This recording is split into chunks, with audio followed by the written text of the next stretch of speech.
RKB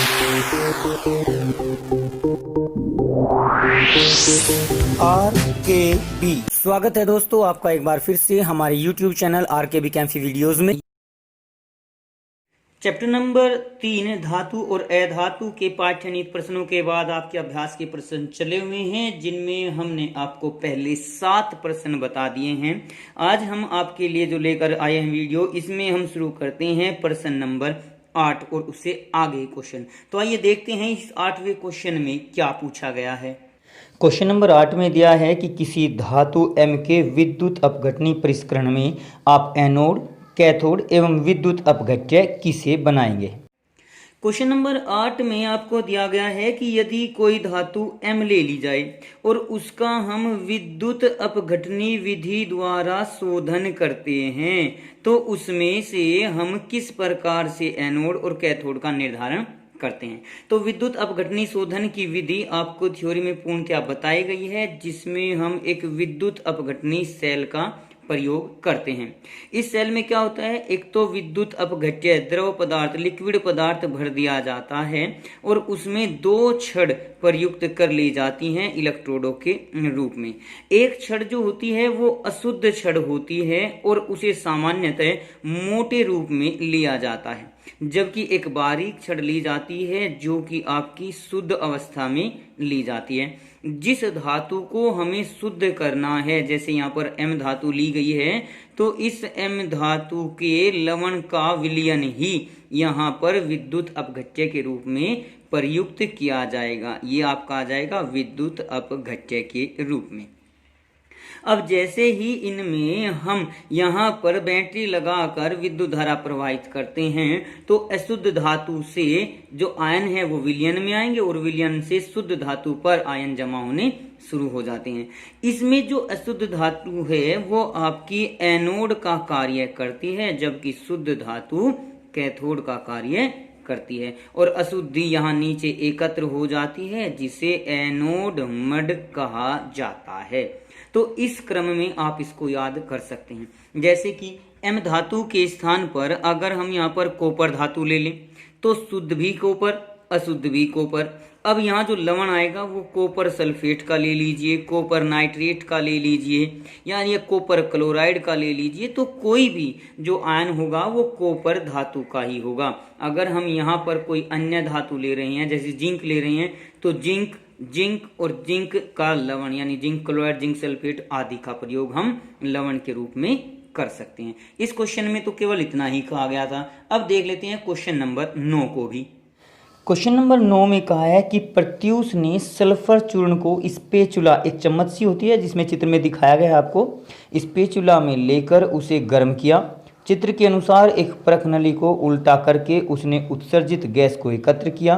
तो number A में कहा है गैस की क्रिया क्या होगी, सूखे लिटमस पत्र पर और आर्द्र यानी भीगे हुए लिटमस पत्र पर। और बी में कहा है कि ऊपर की अभिक्रियाओं के लिए संतुलित रासायनिक अभिक्रिया अर्थात समीकरण आपको लिखनी है। क्वेश्चन नंबर 9 में कहा गया है कि जो प्रत्यूष नामक विद्यार्थी है वो सल्फर को जलाता है, सल्फर को गर्म करता है, तो इसके गर्म करने पर सल्फर डाइऑक्साइड उत्पन्न होती है, या फिर इसको सल्फर ट्राइऑक्साइड के नाम से भी कहा जा सकता है। दोनों प्रकार की गैसें उत्पन्न हो सकती हैं। फिर इसने कहा है कि वो उस गैस को एक उल्टी परख नली में तो एकत्र कर लेता है और फिर उसको लिटमस पर प्रभाव डालने के लिए वो प्रयुक्त करता है। तो उसमें 2 प्रकार के लिटमस हैं, एक तो होता है शुष्क लिटमस और एक लिया गया है सेकंड में नम लिटमस। नम मतलब भीगा हुआ, जल से भीगा हुआ। देखिए जो शुष्क लिटमस है इस पर तो ये सल्फर डाइऑक्साइड या सल्फर ट्राइऑक्साइड कोई भी गैस शुष्क लिटमस पर कोई प्रभाव नहीं डालेगी। अब कोई प्रभाव क्यों नहीं डालती वो पता चलता है इस सेकंड पॉइंट से। नमी से तात्पर्य है वाटर से, जल से। तो नम लिटमस में जो उपस्थित जल है वो इस सल्फर डाइऑक्साइड के साथ क्रिया करके H2SO3 यानी सल्फ्यूरस अम्ल का निर्माण कर देता है, अम्ल का निर्माण। इसी प्रकार से जो SO3 है वो H2SO4 यानी सल्फ्यूरिक अम्ल का निर्माण कर देगा। और अम्ल वे पदार्थ होते हैं जो नीले लिटमस को लाल कर देते हैं। तो यहाँ पर आपके क्वेश्चन में केवल लिटमस पेपर दिया है, ना नीला दिया है ना लाल। तो लिटमस पर जो प्रभाव डालता है वो अम्ल डालता है, और चूंकि SO2 जल में घुलकर ही अम्ल का निर्माण करती है, इसी कारण वो नम लिटमस पर इसका प्रभाव प्रदर्शित करती है। जबकि शुष्क लिटमस पर अम्ल नहीं बनेगा, शुष्क में जब अम्ल नहीं बनेगा, केवल सल्फर डाइऑक्साइड गैस रहेगी, तो वो इस शुष्क लिटमस पर कोई प्रभाव नहीं डालेगी। और सेकंड खंड में कहा है कि इसके लिए समीकरण भी लिखनी है, और समीकरण हम इस ख खंड की पहले ही लिख चुके हैं। आपको समझाने के लिए SO3 की भी लिख दूं। SO3 plus H2O equal to बना देगी H2SO4। ये सल्फ्यूरस अम्ल होगा, ये सल्फ्यूरिक अम्ल हो जाता है। तो इस क्वेश्चन को भी हमने कंप्लीट कर लिया।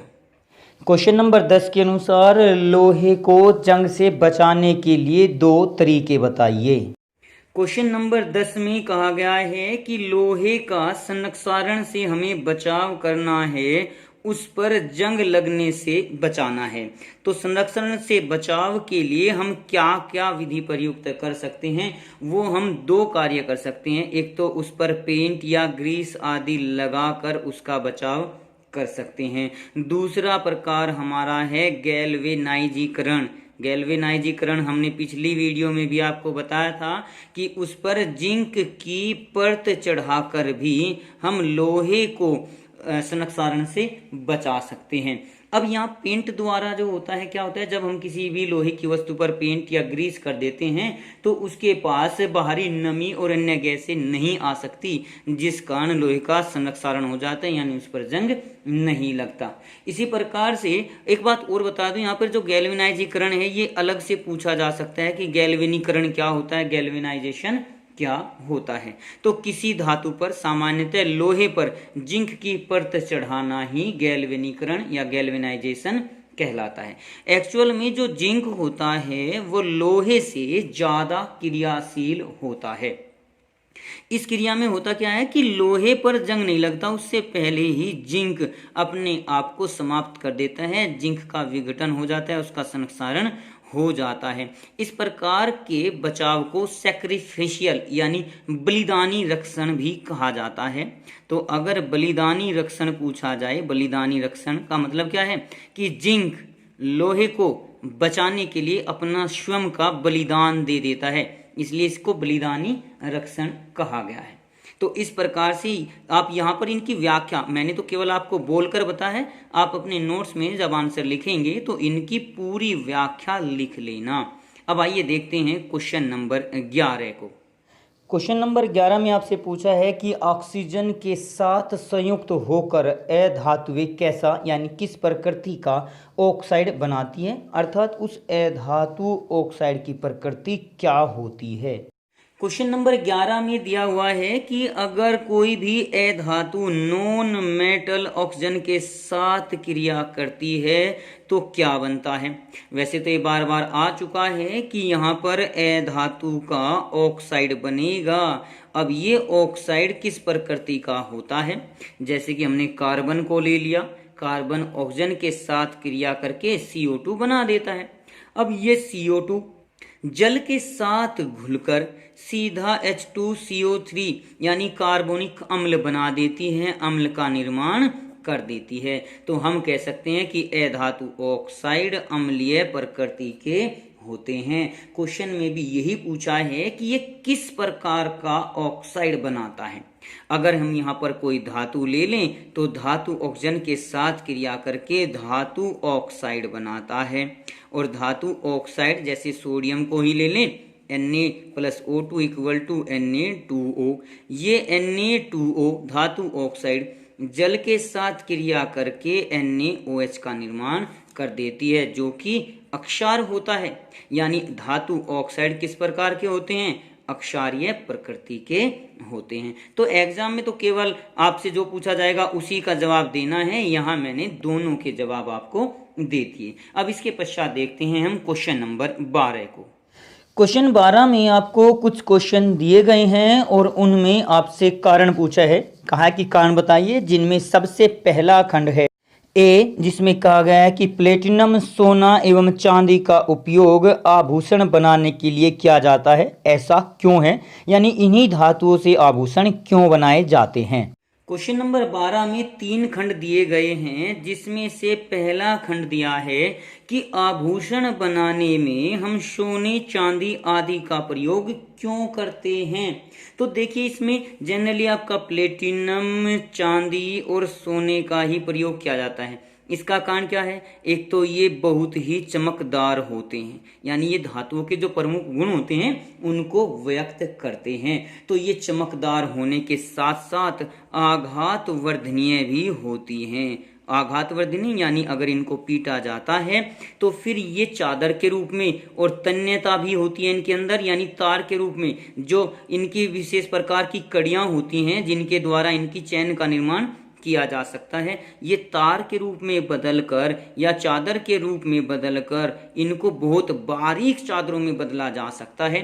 ये आघात वर्धनीय और तन्यता का गुण होने के कारण इन्हें आसानी से किसी भी रूप में बदला जा सकता है। इसी कारण इन धातुओं का प्रयोग आभूषण बनाने में किया जाता है। अब देखते हैं क्वेश्चन नंबर बी को। बी खंड में कहा गया है कि सोडियम, पोटेशियम एवं लिथियम को तेल के अंदर संग्रहित यानी इकट्ठा उसको क्यों किया जाता है। बी में आपको सोडियम, पोटेशियम, लिथियम आदि धातुओं को पूछा गया है कि इन्हें तेल में क्यों रखा जाता है। अब ये तीनों धातुएं बहुत ही अधिक क्रियाशील होती हैं। ये इतनी अधिक क्रियाशील होती हैं कि ये वायु के साथ या वायु में उपस्थित नमी के साथ बहुत जल्दी क्रिया कर लेती हैं। अतः इन सोडियम, पोटेशियम या लिथियम को वायु तथा नमी आदि से बचाने के लिए मिट्टी के तेल में डुबोकर रखा जाता है। तो यही इसका आंसर होगा। मैं केवल आपको यहाँ पर समझा रहा हूँ। इन कारणों को आप अपनी कॉपी में नोट जरूर कर लें।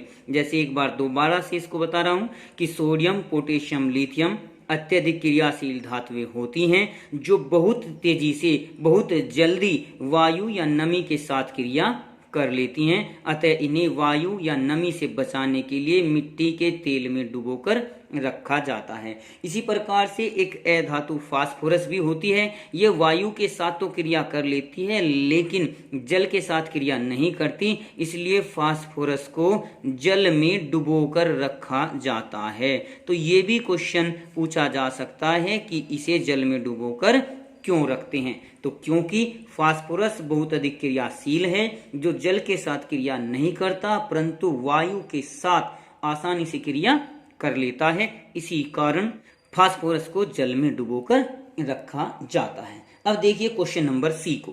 क्वेश्चन 12 के सी में कहा गया है कि एल्यूमिनियम अत्यंत अभिक्रियाशील धातु है, फिर भी इसका उपयोग खाना बनाने वाले बर्तन बनाने में क्यों किया जाता है।